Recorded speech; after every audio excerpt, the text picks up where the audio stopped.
Grab a whore and have a good time.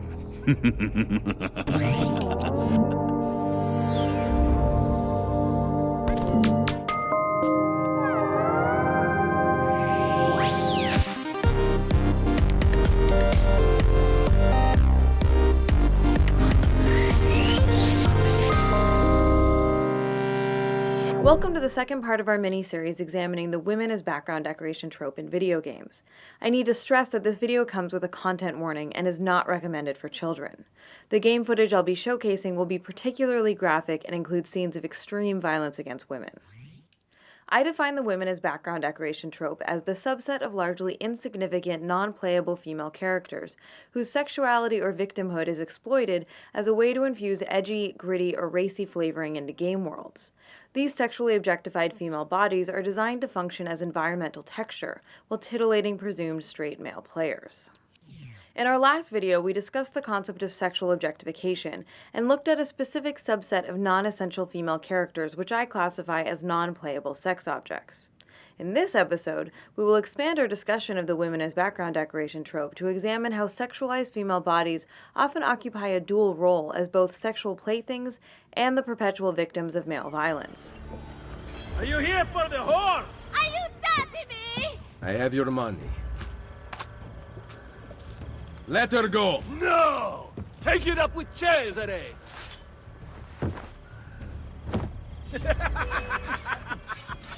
The use of sexual or domestic violence as a form of scaffolding to prop up dark and edgy environments has become a pervasive pattern in modern gaming. Well, if it isn't the long-lost Andrew Ryan. Come here, Tiger. I thought you had forgotten about poor Jasmine, but I am so glad you didn't. I'm sorry, Mr. Ryan. I didn't know. I didn't know Fontaine had something to do with it. What are you doing? No, don't, please. I loved you, don't, please, no! So I rack my brain hoping to explain all the things that you do to me. Please let me explain. Love me. The marketing blitz surrounding the release of the 2006 game Hitman Blood Money featured several advertisements depicting the murdered bodies of sexualized women with captions like, "Beautifully executed." Even in death, these lingerie-clad women are posed provocatively in a way designed to sexually arouse straight male viewers. If we compare the Hitman ads featuring female victims to those featuring assassinated men, we immediately notice that male characters are not displayed in sexualized clothing or positions. Maimed female bodies, on the other hand, are often fetishized and sexually objectified. The 1940s pulp novel-inspired LA Noire used similar images in some promotional materials displaying the sexualized dead bodies of murdered women as a selling point for the game. This drop-dead gorgeous trope, as it's called, is commonly used in other forms of mass media, especially in fashion advertising. It is the collusion of violence done to women's bodies and the fact that it is often sexualized. The idea being that a dead woman is still inherently beautiful, even if her body has been maimed, her life stolen from her. Something arousing still remains available for male consumption. Well, that's one less elf breeder in the world. A shame, though. Nice body on that one. She's still warm. How picky are you, anyway? Developers regularly utilize the brutalization of women's bodies, and especially the bodies of female prostitutes, as an indicator of just how harsh, cruel, and unforgiving their game worlds are. In some of the most pernicious examples, dead or mutilated female bodies are used to decorate virtual game environments as a way to invoke a sexually charged, creepy mood or edgy atmosphere. Mafia 2: Joe's Adventure includes a gun battle which takes place over the dead body of an exotic dancer, who moments earlier was performing a routine for the player. A grisly example can be found in BioShock 2, where mutilated, eroticized female bodies are seen scattered throughout the Pink Pearl Bordello area in Siren Alley.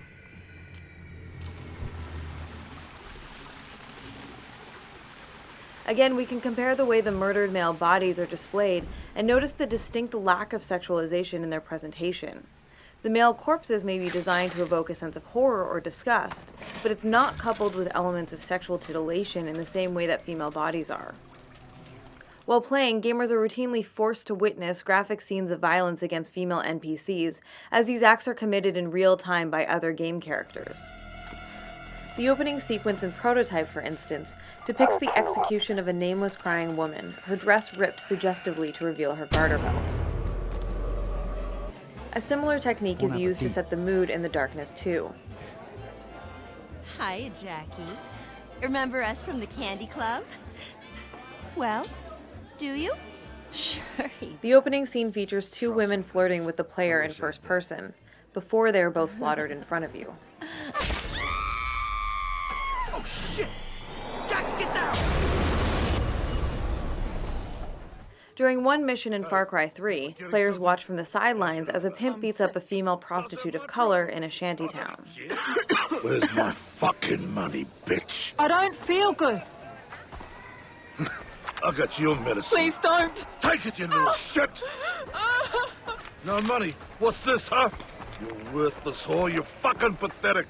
You're lucky I don't kill you. The women who fulfill this trope in gaming universes are sometimes designed to occupy minor narrative roles, but more often than not, they're just hollow shells, empty representations with little to no personality or individuality to speak of. Red Dead Redemption includes multiple depictions of assaulted female prostitutes. In the Stranger Side mission Ava in Peril, the protagonist happens upon a Mexican prostitute being beaten. Sí, tú eres puta! Hey, Migo, give it a rest. Enough. Stop hitting the girl. There, you happy now? The player can choose to buy her from her abuser for $200 to stop the attack, though she is later murdered by her assailant anyway. You like her? You can have her. Yeah, she's pretty clean and pretty dirty also, huh? She's yours for 200 American dollars. Mario, you are evil. No, Eva, I'm just a cowherd who can no longer afford the cattle. Rape and sexual assault are also frequently used as a sort of narrative currency to try and raise the emotional stakes and heighten the dramatic tension for gamers. Давай, mama. Come on. Spread them legs. Oh, please, don't. No! Корова! What? You think you're too good for us? No! Please! Please help! Ah! Quiet, you sucking a bitch! Shut the fuck up! These brutal scenes often occur as scripted events, triggered when the player enters particular areas. I got plans for you. I can't do this! Gonna be fun. I can't do this! Help! Scripted events are typically not part of the game's main storyline, but are instead designed to seem like random chance encounters. They're meant to make the game world appear more alive or unpredictable and therefore more believable. In Grand Theft Auto V, one such chance encounter features a scene evocative of sexual assault, in which a young woman is being attacked and held down by two men on the side of the road. Get off of me, you old pervert! Walk away! Don't make this your problem! The player can rescue her by killing her assailants, or simply watch the scene play out in front of them. These vignettes are not major plot points. Instead, violence against women is essentially used as a set piece to establish or punctuate the seedy atmosphere of crime and chaos-ridden fictional universes. You like that? That feel good? Little fuck. It's meant to paint the gaming environment with a harsh brush, but it ends up doing so on the backs of women's bodies, casually sacrificing female characters in the name of setting a ruthless narrative tone. It's worth noting that there are striking tonal and thematic similarities between female victims used as background decoration and other tropes we've discussed in previous episodes. The second installment in the Assassin's Creed series, for instance, features a sequence called Damsels in Distress, in which the player must hunt down a man who has murdered a female prostitute. Come, join us, Ezio. Have a drink. Meet the ladies. Murderer! Butcher! He sliced Lucia and stole her money! So, Messer Ezio, let's see just how talented you are. After him! During the sequence, the killer will run and take a courtesan hostage. Don't come any closer, or I will carve up another one. If the player gets too close, the assailant will slit her throat Kill again. and run to the next nameless courtesan, take her hostage, murder her. It wasn't my fault. She laughed at me. She made me do it. Another one. Then grab another. Your hands. Murder her, grab another, and another, until the player manages to shoot and kill the perpetrator from a sufficient distance. The Witcher games include a variety of side missions involving the player character attempting to rescue or protect non-playable sex objects from assault or rape by thugs. Will you help me? I fear the dogs and thugs, but I need to get home. Some men are troubling my girls. Take care of it and we'll compensate you. Generously. In our first episode, I described the damsel in distress trope as playing into a form of objectification, because traditionally damsel characters become the central object or goal in a competition between men. I explained that in the game of patriarchy, women are not the opposing team, they are actually the ball. Female characters that fall under the background decoration trope, however, don't even rise to the level of importance necessary to be pawns in someone else's game. Instead, these women are brought on stage for the express purpose of being victimized in front of the player, after which their battered bodies are whisked away, swept back behind the curtain, never to be heard from again. Returning to Rockstar's Red Dead Redemption. In most settlement areas, players are treated to randomly triggered events in which female prostitutes are assaulted and murdered by Johns amid a torrent of misogynistic slurs. Players are presented with the choice to either intervene and save the woman for a small cash reward, or simply watch the attack play out in front of them as part of the entertainment. Help! Someone! Stinking whore! I'm gonna cut you a new hole. You think I'm a joke? Go on then! Laugh, bitch, laugh!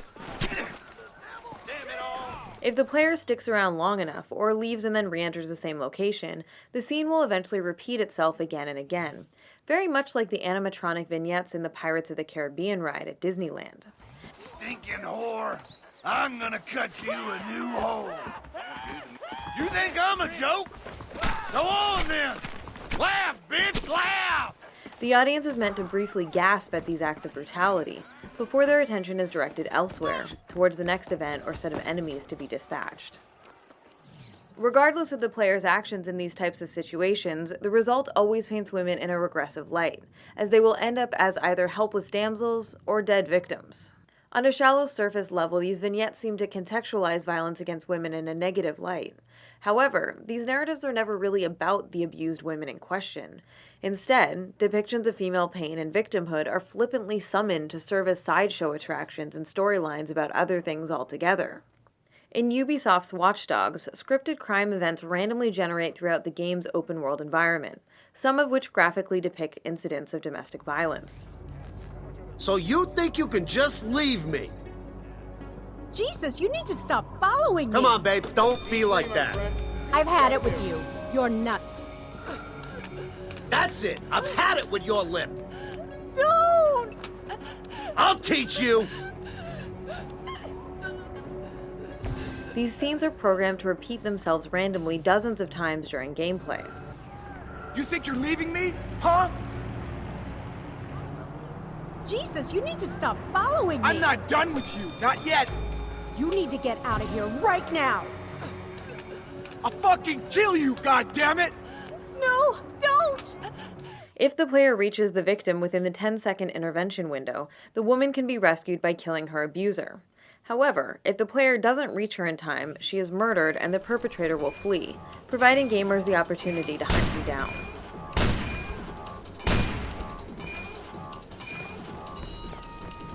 Tellingly, if the player gets too close to the assault before it occurs, the abuser will be scared off and the player will fail the mission. Hey! We need to talk. Gaining no experience points and no boost to his reputation meter.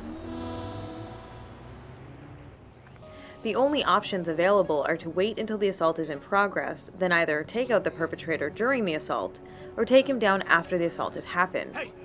We need to talk. There's nothing to talk about. We're done. Deal with it. You're so fucking wrong. I'm not done yet. I gotta stop him now. I'll scream. Oh, I'll teach you.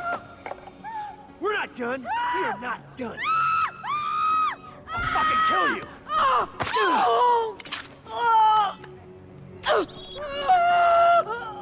No game mechanics are provided to call an EMT, administer first aid, or check in on the victim.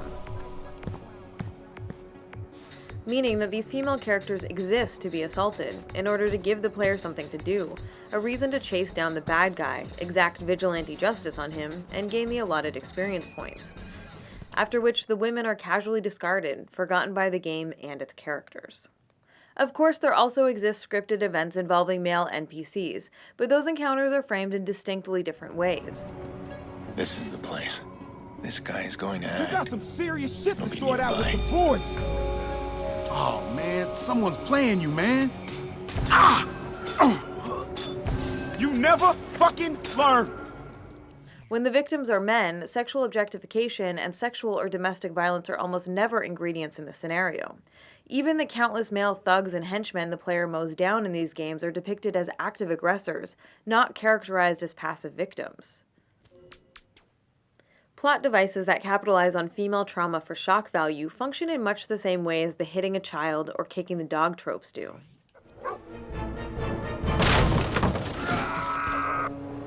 No one defies Thag the Impatient.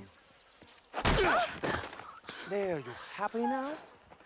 It's casual cruelty implemented as an easy way to deliver a quick emotional punch to the player by presenting attacks on characters specifically designed to appear pitifully vulnerable. These scenes serve no real purpose in the plot other than to let the audience know that the perpetrators are truly deplorable monsters.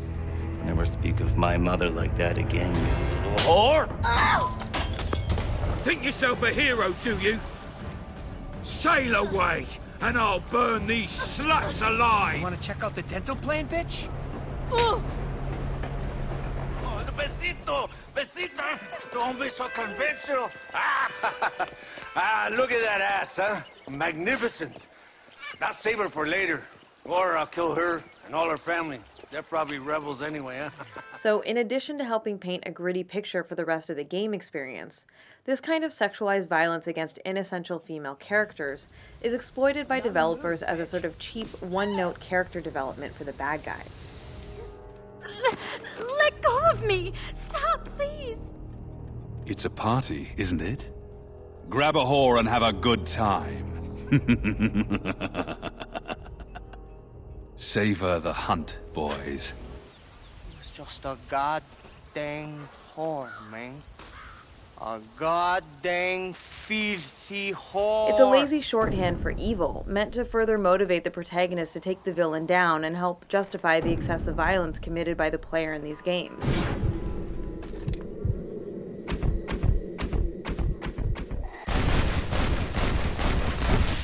After all, if the random thugs or villains are so heartless and vile they attack helpless women, then the player can feel completely justified and even take pleasure in murdering them in ever more gruesome ways.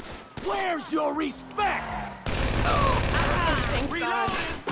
That was so awful. Did you hear what they were saying to me? These women and their bodies are sacrificed in the name of infusing mature themes into gaming stories. But there's nothing mature about flippantly evoking shades of female trauma. It ends up sensationalizing an issue which is painfully familiar to a large percentage of women on this planet, while also normalizing and trivializing their experiences. Sexual and domestic violence is at epidemic levels in the real world.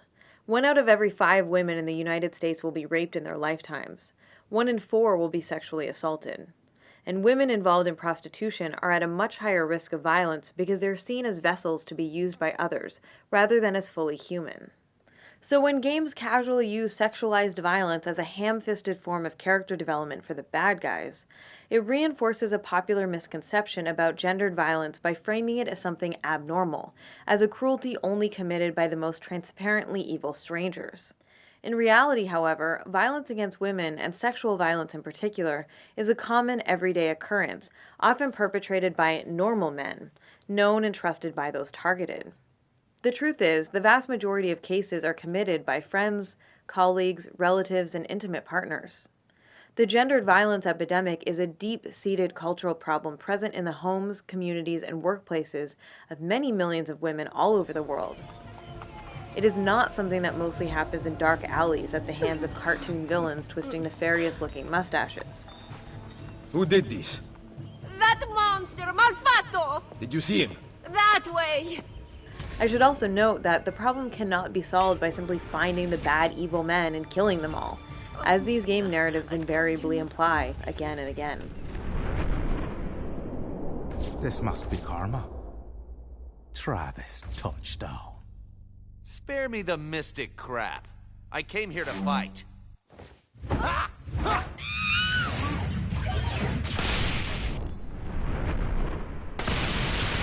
Magnificent! Travis, the Cloudless King.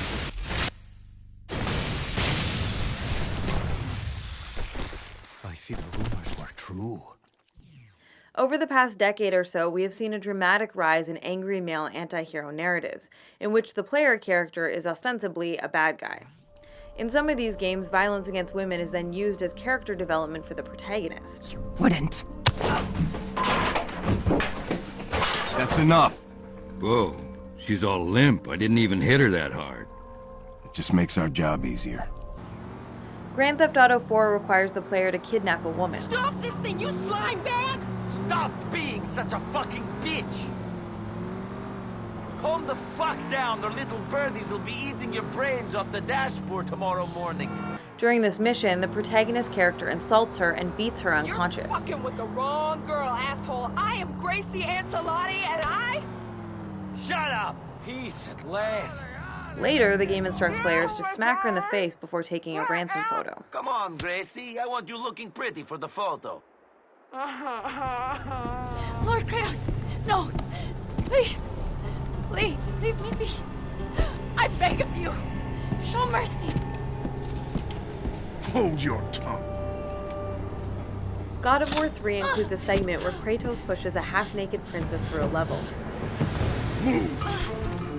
Please don't kill me. The protagonist then uses her body to jam open a gate to the next area as she whimpers in protest. Lord Kratos, do not leave me.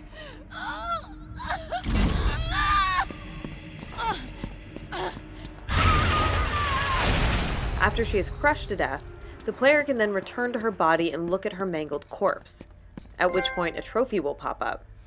This achievement is called I Didn't Do It, But I Wish I Did.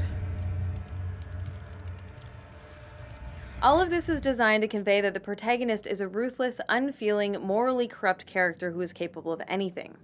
Again, we see female bodies sacrificed as a way to justify the ever more gruesome and extreme violence the player must commit throughout the game. Some games that capitalize on scenes of sexual violence do so gleefully, while other titles may attempt to frame it as something inexorably tragic. When she was 10, her mother traded her for a bottle of wine.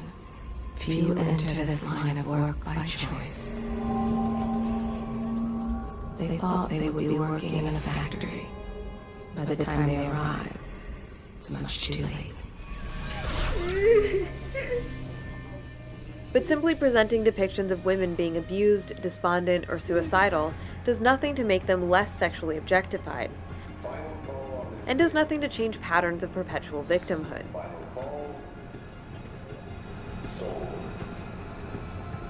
There's a clear difference between replicating something and critiquing it. It's not enough to simply present misery as miserable and exploitation as exploitative. Reproduction is not, in and of itself, a critical commentary. A critique must actually center on characters exploring, challenging, changing, or struggling with oppressive social systems.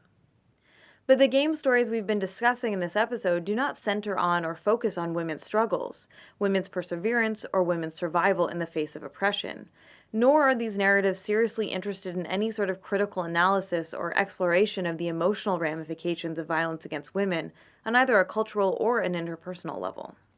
The truth is that these games do not expose some kind of gritty reality of women's lives or sexual trauma, but instead sanitize violence against women and make it comfortably consumable. Now, to be clear, I'm certainly not saying stories seriously examining the issues surrounding domestic or sexual violence are off limits for interactive media. However, if game makers do attempt to address these themes, they need to approach the topic with the subtlety, gravity, and respect that the subject deserves.